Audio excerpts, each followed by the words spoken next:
Hi everyone, my name is Jen and I am with Forever Blooms. So I have a channel here in southern New Jersey. We are zone 7A. You won't be able to tell that by looking at the several inches of snow on the ground right now, but I promise you we have a very long growing season. Well, long growing season in my book.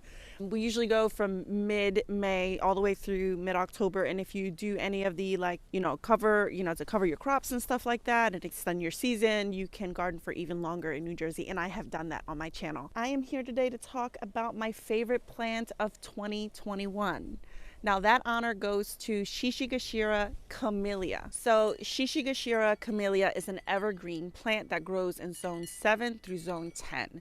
So because we are a warmer-ish climate, we're able to grow camellias here in southern New Jersey. Now you can't tell now. I wish that I had taken this footage before it was covered in snow, but there is a new hedge here of Shi Shi Gashira camellias, these plants here.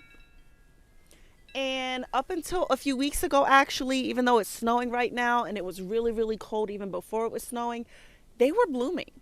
So that is why they are my favorite plant of 2021. I have found that personally, the things that bring me joy in the garden are the things that hold me over until the next growing season, because I always miss my garden in the winter and in the fall when everything starts to slow down. There's a little bit of relief, but also you get to the point in the winter where you miss it. So that's where I am right now, and until recently these beauties were blooming and bringing me lots of joy. So it's really important for me to have some kind of winter interest personally. That's why I love hellebores and fall and winter blooming camellias and things like that that bloom when it's cold out. So something to think about when you're picking things for your garden, guys. Bye.